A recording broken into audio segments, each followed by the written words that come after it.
O registro escrito da história humana ocupa apenas os últimos 10 segundos do ano cósmico. Agora, veremos de perto quem eram nossos ancestrais.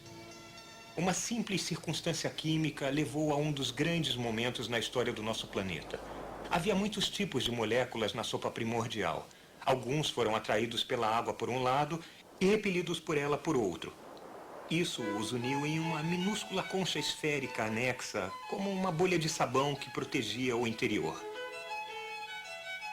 Dentro da bolha, os ancestrais do DNA encontraram um lar e surgiu a primeira célula. As plantas minúsculas levaram centenas de milhões de anos para evoluir liberando oxigênio. Mas esse ramo não levou a nós. As bactérias que respiravam oxigênio levaram mais 1 bilhão de anos para evoluir. De um núcleo nu, uma célula desenvolvida com um núcleo dentro. Algumas dessas formas, parecendo amebas, finalmente levaram as plantas. Outras produziram colônias com células interiores e exteriores, realizando funções diferentes.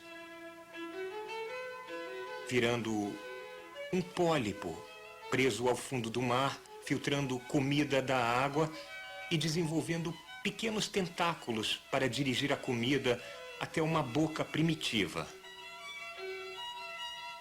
Este nosso humilde ancestral também levou a animais guarnecidos com peles espinhosas com órgãos internos, incluindo a nossa prima, a estrela do mar.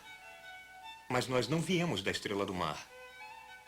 Há cerca de 550 milhões de anos, os filtros alimentadores desenvolveram fendas para guelras, que eram mais eficientes em filtrar partículas de comida da água. Um ramo evolutivo levou aos enteropneustos. Um outro levou a uma criatura que nadava livremente no estágio larval, mas quando adulta ainda estava firmemente ancorada ao fundo do mar. Alguns viraram tubuzucos vivos, mas outros mantiveram as formas larvais através do ciclo vital e viraram adultos que nadavam livremente com algo parecido com uma espinha dorsal. Os nossos ancestrais agora, há 500 milhões de anos, eram peixes sem maxilares com filtros alimentadores, um pouco parecidos com lampreyas. Gradualmente, esses peixes minúsculos desenvolveram olhos e maxilares. Os peixes então começaram a devorar uns aos outros. Quem conseguia nadar rápido, sobrevivia. Quem tivesse maxilares para comer, agora podia usar as guelras para respirar o oxigênio na água. Foi assim que surgiram os peixes modernos.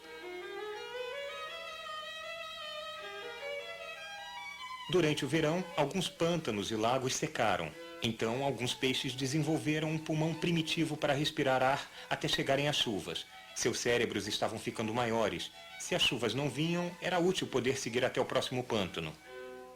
Essa foi uma adaptação muito importante. Os primeiros anfíbios se desenvolveram ainda com uma cauda tipo peixe. Os anfíbios, como os peixes, botavam seus ovos na água onde eram facilmente comidos. Mas então uma nova invenção excelente apareceu. O ovo de casca dura, posto na terra onde não havia predadores. Os répteis e as tartarugas são dessa época.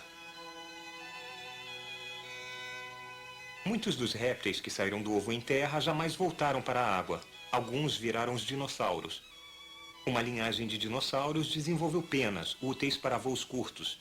Hoje, os únicos descendentes vivos dos dinossauros são as aves. Os grandes dinossauros evoluíram ao longo de outro ramo. Alguns foram os maiores carnívoros que já existiram. Mas há 65 milhões de anos, todos eles morreram misteriosamente. Enquanto isso, os precursores dos dinossauros também estavam evoluindo em uma direção diferente. Criaturas pequenas e apressadas, com os filhos crescendo dentro do corpo da mãe.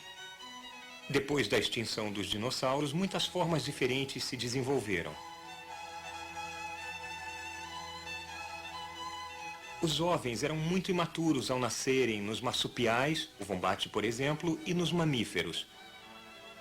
Os jovens tinham que ser ensinados a sobreviver. O cérebro ficou maior ainda. Uma coisa parecida com o musaranho foi o ancestral de todos os mamíferos.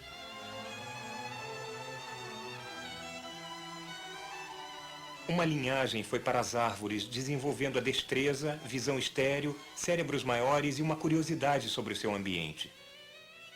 Alguns viraram babuínos. Mas não é essa a linhagem até nós. Os macacos e os humanos têm um ancestral comum recente. Osso por osso, músculo por músculo, molécula por molécula, quase não há diferenças importantes entre os macacos e os humanos.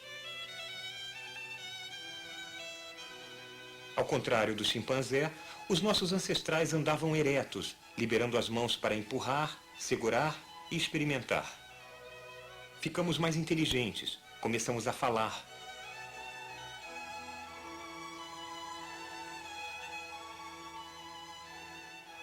Muitos ramos colaterais da família humana se extinguiram nos últimos milhões de anos. Nós, com nossos cérebros e nossas mãos, somos os sobreviventes. Há uma ameaça contínua que se estende daquelas primeiras células até nós. Vamos vê-la de novo, comprimindo 4 bilhões de anos de evolução em 40 segundos.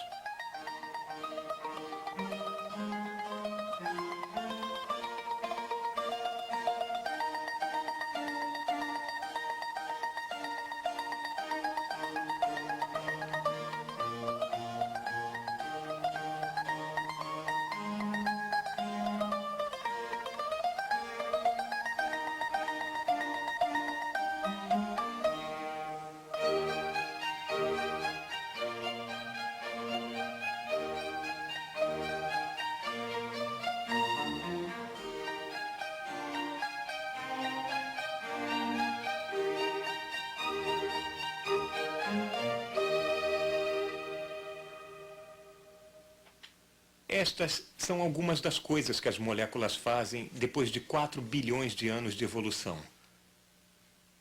Nós, às vezes, representamos a evolução como as ramificações sempre crescentes de algum tronco original, com cada ramo aparado e cortado pela seleção natural. Cada planta e animal vivos hoje tem uma história tão antiga e ilustre quanto a nossa. Os humanos ficam em um ramo, mas agora nós afetamos o futuro de cada ramo desta árvore de 4 bilhões de anos de idade.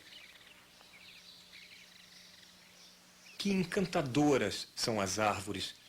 A espécie humana cresceu nelas e à volta delas. Nós temos uma afinidade natural com as árvores.